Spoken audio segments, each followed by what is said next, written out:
there's sort of kind of a long version of the explanation, but essentially, when I was a kid, I was wondering kind of what's the meaning of life, like why are we here, what's it all about, and I came to the conclusion that what really matters is trying to understand the right questions to ask, and the more that we can increase the scope and scale of human consciousness, the better we are able to ask these questions. And so I think that there's certain things that are necessary to ensure that the future is good. And some of those things are, in the long term, having long-term sustainable transport and sustainable energy generation. And to be a spacefaring civilization, and for humanity to be out there among the stars and be a multiplanetary species. I think being a multi-planet species and being out there among the stars is important for the long-term survival of humanity, and that's one reason, kind of like life insurance for life collectively, life as we know it.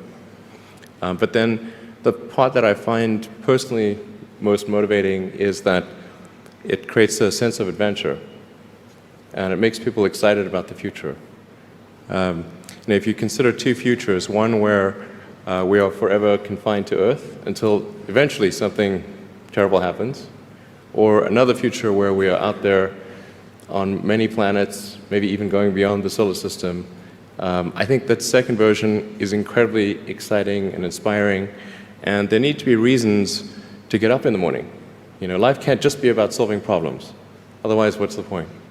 There's got to be things that people find inspiring and make life worth living. So what is life for you? I mean, you look at our life, and I heard you before speaking. Is it a dream? Is it Is life a a real? dream? Is it a million D? What is life for Elon Musk? I find as I get older, I find that question to be maybe more and more confusing or troubling or uncertain. I think particularly when you see the advancement of something like video games, you know, like say 40 years ago, you had video games, the most advanced video game would be like Pong, where you had like two rectangles and a dot. You're like batting it back and forth. I played it. Oh yeah, like me too, exactly. I That's played Pong. Exactly, it sort of dates you a little bit. But yeah, we both played the same game. And that was like, wow, that was a pretty fun game at the time. But now you can see a video game that's photorealistic, almost photorealistic, and millions of people playing simultaneously. And you see where things are going with virtual reality and augmented reality. And if you extrapolate that out into the future with any rate of progress at all, like even 0.1% or something like that a year, then eventually those games will be indistinguishable from reality. They'll be so realistic, you will not be able to tell the difference between that game and the reality as we know it. And then it seems like, well, how do we know that that didn't happen in the past and that we're not in one of those games ourselves?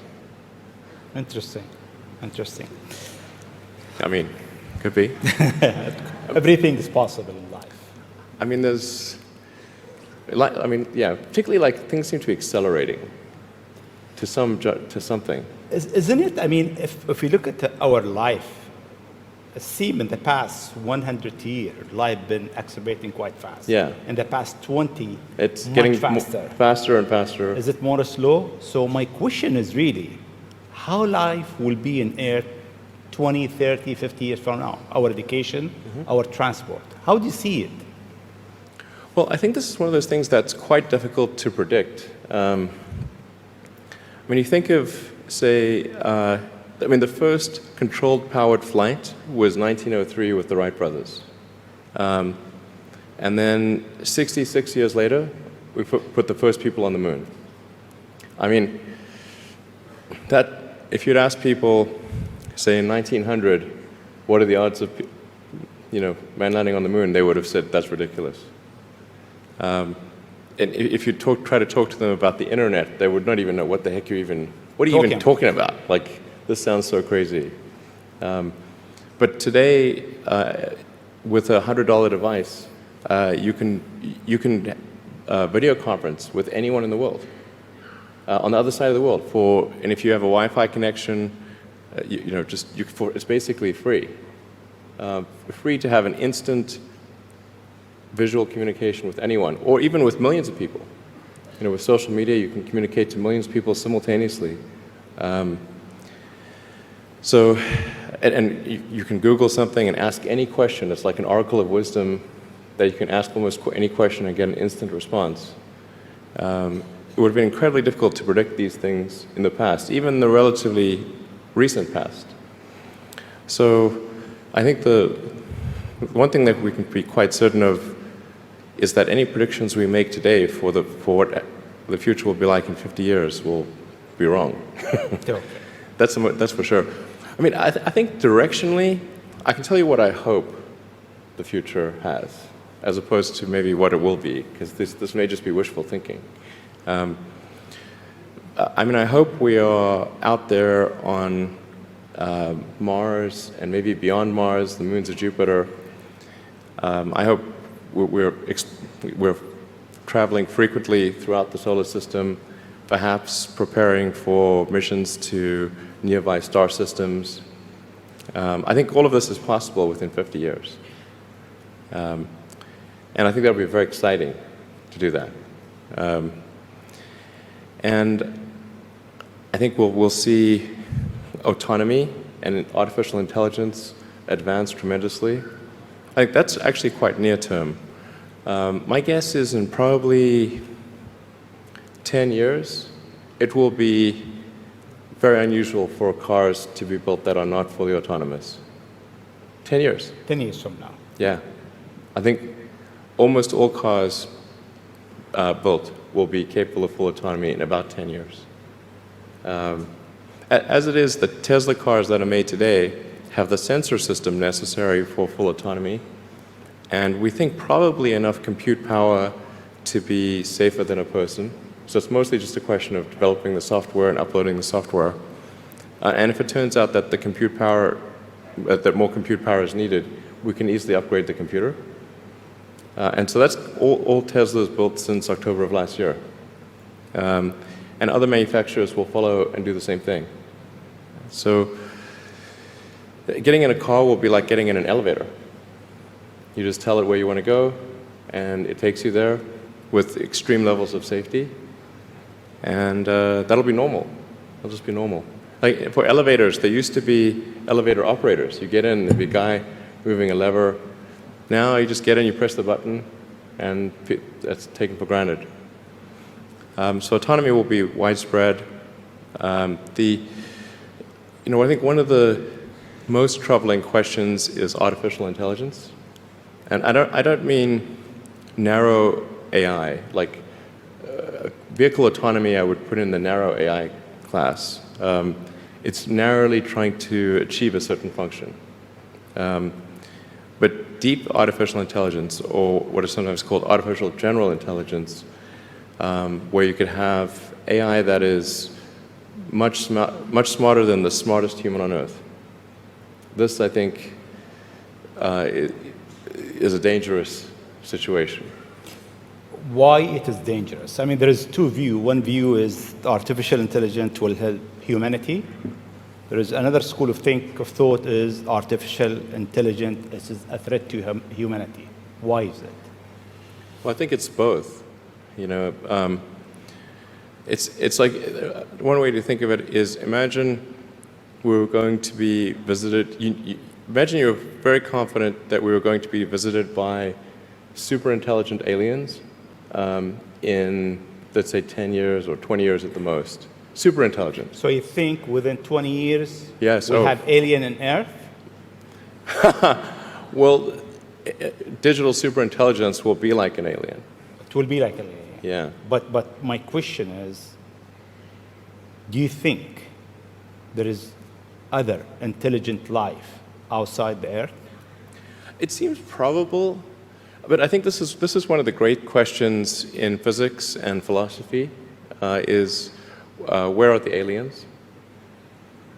Maybe they're among us, I don't know. Some people think I'm an alien. Not true. Not true. But maybe we are alien. Of course I'd say that, maybe wouldn't we I? are alien, Ellen. I mean, if you look at this part of the world, Yeah. they believe that human beings are not from Earth. They came from somewhere else. Eve Maybe. and Adam came from somewhere else to Earth. So in a way, human being alien to this land. Do you think we'll make contact with alien within the next 50 years? Well, that's a really tough one to say. I mean, if there are super intelligent aliens out there, they're probably already observing us. That would seem quite likely, and we just are not smart enough to realize it. But I can do some back-of-the-envelope calculations, and any advanced alien civilization that was at all interested in populating the galaxy, even without exceeding the speed of light, even if you're only moving at, say, 10 or 20% of the speed of light, you could populate the entire galaxy in, let's say, 10 million years.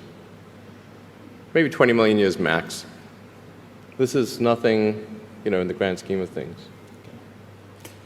Once you said you want to die on Mars, why? I don't, to be clear, I don't want to die on Mars. It's like, we're all going to die someday. And if you're going to pick some place to die, then why not Mars? Okay. If we're born on Earth, why not die on Mars? Seems like maybe it'd be kind of exciting. But so I think, given the choice of dying on Earth or dying on Mars, I'd say, yeah, sure, I'll die on Mars. But it's not some kind of Mars death wish. And if I do die on Mars, I just don't want it to be on impact. Okay. Got it. Yeah. Let's come back to Earth, actually. Okay. You tweeted that you are building a tunnel under Washington, D.C. Why?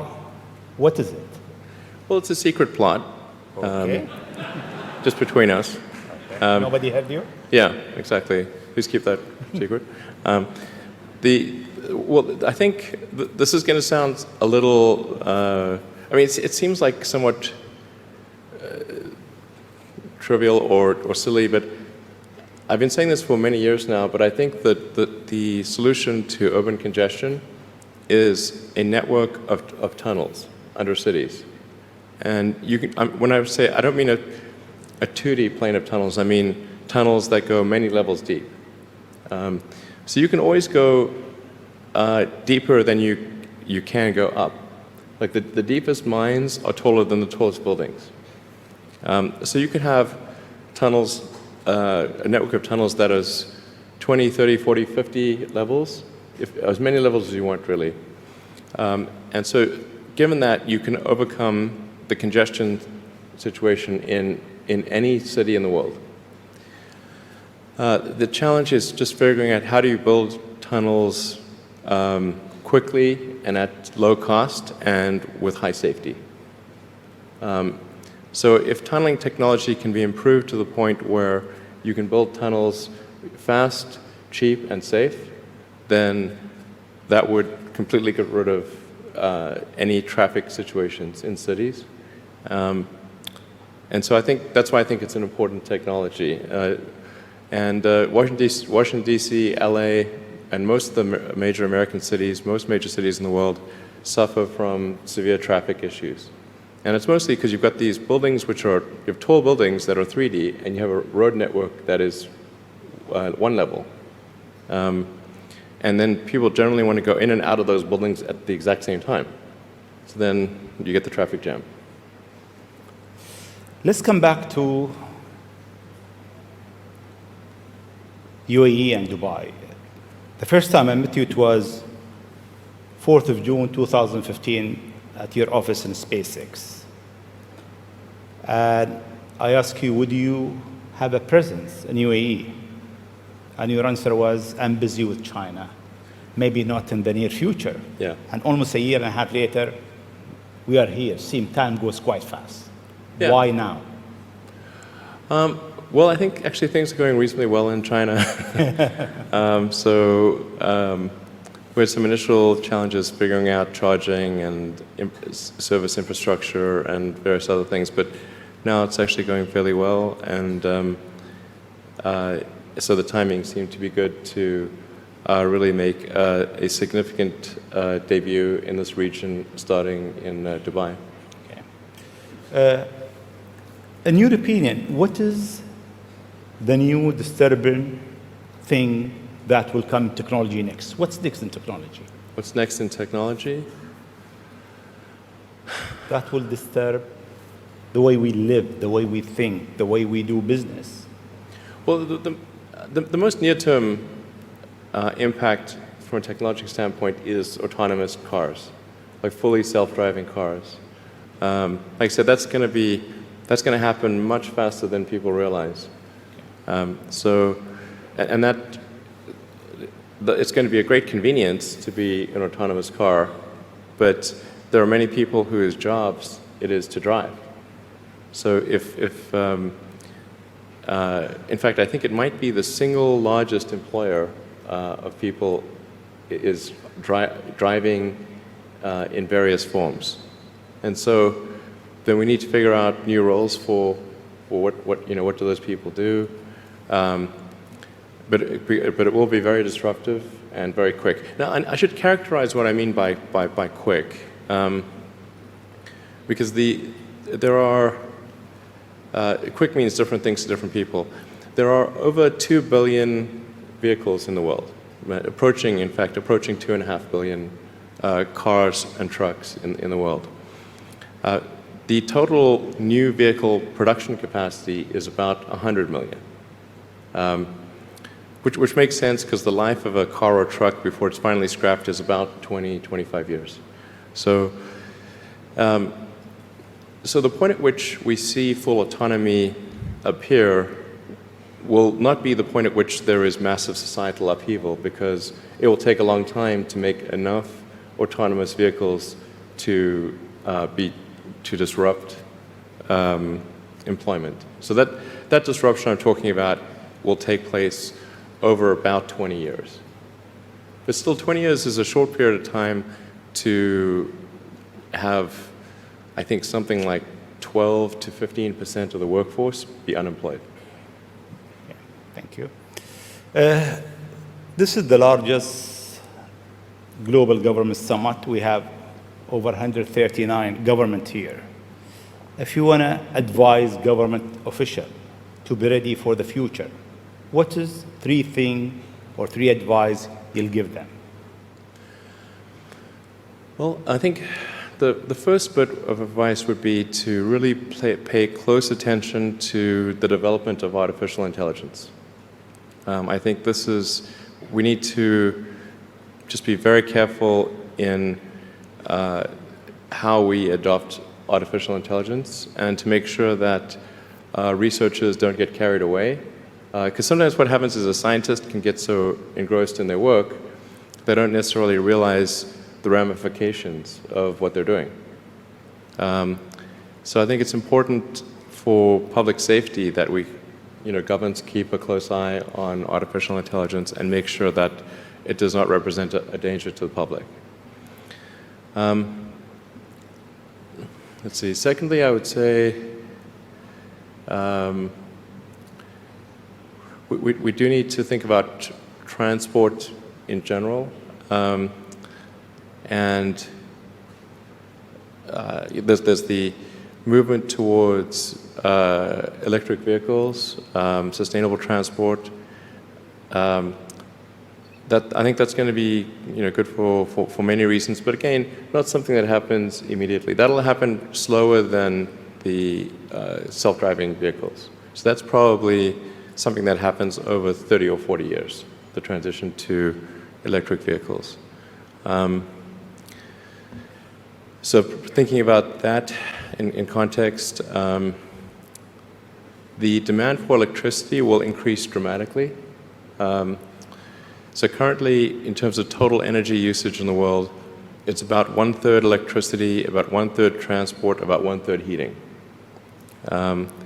So over time, that will transition to almost all, not all, but predominantly electricity, which means that the demand for electricity will probably triple. So it's going to be very important to think about how do you make so much more electricity.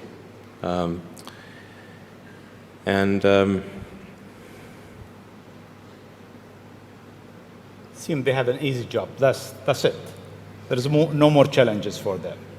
No, well, then I think maybe these things do play into each other a little bit. But what to do about mass unemployment? This is going to be a massive social challenge. And I think ultimately we will have to have some kind of universal basic income. I don't think we're going to have a choice. Universal basic income. Universal basic income, I think it's going to be necessary. So it means that unemployed people will be paid across the globe. Yeah. Because there is no job, machine, robot is taking over. There will be fewer and fewer jobs that a robot cannot do better. Okay. That's simply and I want to be clear that these are not things that I think that I wish would happen. These are simply things that I think probably will happen. And if my assessment is correct and they probably will happen, then we need to say, what are we going to do about it? And I think some kind of a universal basic income is going to be necessary. Now, the output of goods and services will be extremely high. So with automation, there will come abundance. There will be almost everything will get very cheap.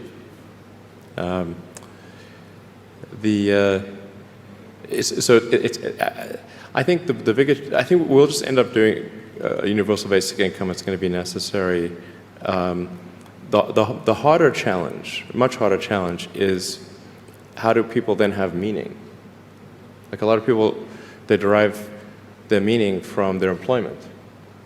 So if you don't have, if you're not needed, if there's not a need for your labor, how do you? What's the meaning? Do you have meaning? Do you feel useless? That's a much harder problem to deal with. And then how do we ensure that the future is going to be the future that we want, that we still like? No, I mean, I do think that there's a potential path here which is, and we're really getting into science fiction or sort of advanced science stuff, but having some sort of merger with biological intelligence and machine intelligence. To some degree, we are already a cyborg. You think of like the digital tools that you have, your phone, your computer, the applications that you have, like the fact that, as I was mentioning earlier, you can ask a question and instantly get an answer from Google or from other things. And so you already have a digital tertiary layer. I say tertiary because you can think of the limbic system, kind of the animal brain or the primal brain, and then the cortex, kind of the thinking, planning part of the brain, and then your digital self as a third layer. So you already have that, and it's like if somebody dies, their digital ghost is still around. All of their emails and the pictures that they posted and the social media, that still lives, even if they died. So over time, I think we will probably see a closer merger of biological intelligence and digital intelligence. And it's mostly about the bandwidth, the speed of the connection between your brain and the digital extension of yourself. Particularly, output. And output, if anything, is getting worse. We used to have like keyboards that we'd use a lot. Now we do most of our input through our thumbs on a phone. And that's just very slow. A computer can communicate at 1 trillion bits per second, but your thumb can maybe do, 10 bits per second or 100 if you're being generous. So some high bandwidth interface to the brain, I think, will be something that helps achieve a symbiosis between human and machine intelligence, and maybe solves the control problem and the usefulness problem. Getting pretty esoteric here. I don't know if this is... It's close. Okay. We got it. Always you think out of the box. Your idea is so huge. You want to go to space. You decided to go to space. You did it. You decided that you want to land your rocket back. You failed 7 times, 8 times. Yeah, something like that. Then it landed. More times than I care to count. Yeah. How do you come with this idea, actually? Sometimes they're pushing the human limit. You are always pushing the human limit. Why? Well, I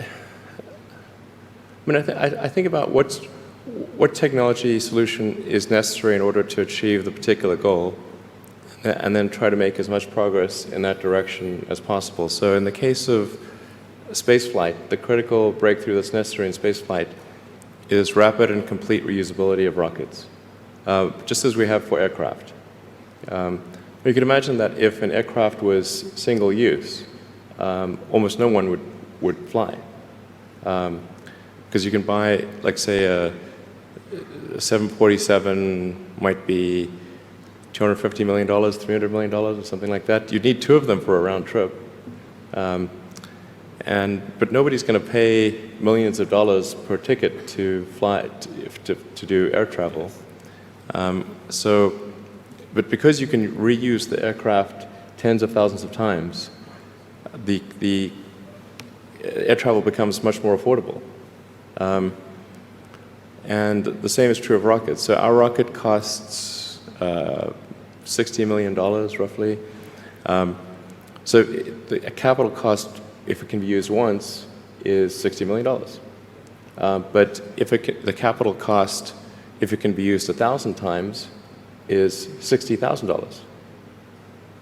So then if you can carry a lot of people per flight, then you can get the cost of space flight to be something not far from the cost of air flight. So it's extremely fundamental. Because Earth's gravity well is quite deep, Earth has a relatively, fairly high gravity, the difficulty of making a rocket reusable is much greater than the difficulty of making an aircraft reusable. And that's why a fully reusable rocket has never been developed thus far. But if you use the most advanced materials, most advanced design techniques, and you get everything just right, then I'm confident that you can do a fully reusable rocket. Fortunately, if Earth's gravity was even 10% stronger, I would say it would be impossible. You need a team around you to deliver a lot of ideas. How do you choose your team? Based on what? Well, I suppose honestly that it tends to be gut feel more than anything else. So when I interview somebody, my interview question is always the same. It's what do you ask? I said, tell me the story of your life.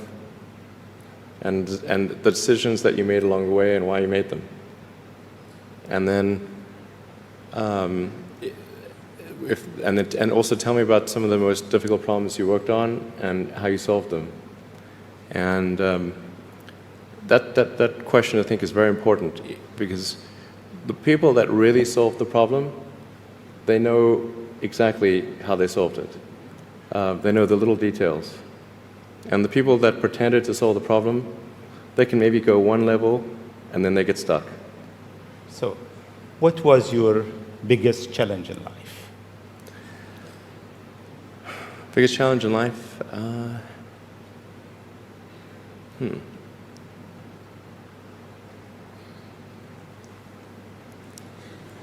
No challenge.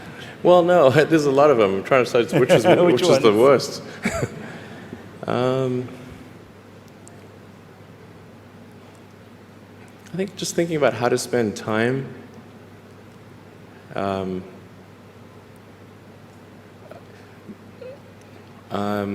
One of the biggest challenges, I think, is making sure you have a corrective feedback loop, and then maintaining that corrective feedback loop over time, even when people want to tell you exactly what you want to hear. Okay.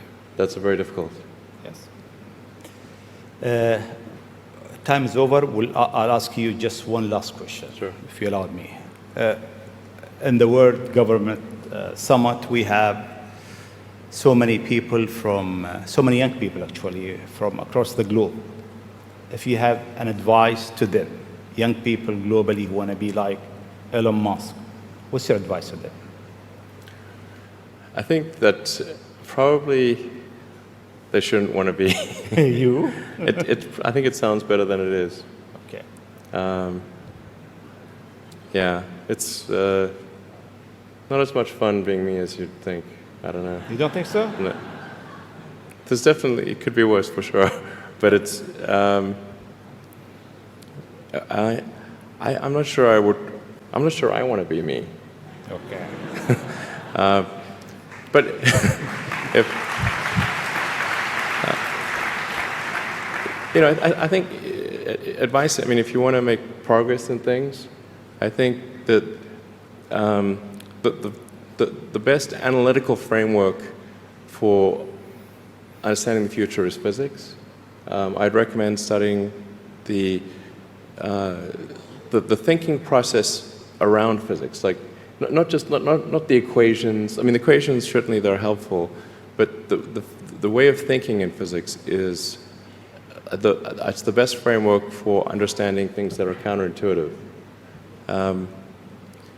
And always taking the position that you're to some degree wrong, and your goal is to be less wrong over time. One of the biggest mistakes people generally make, and I'm guilty of it too, is wishful thinking. Like you want something to be true, even if it isn't true. And so you ignore the things that, you ignore the real truth because of what you want to be true. This is a very difficult trap to avoid. And like I said, it's certainly one that I find myself in having problems with. But if you just take that approach of you're always to some degree wrong, and your goal is to be less wrong, and solicit critical feedback, particularly from friends. Like particularly friends, if somebody loves you, they want the best for you. They don't want to tell you the bad things. So you have to ask them, and say, really, I really do want to know. and then they'll tell you. Thank you very much.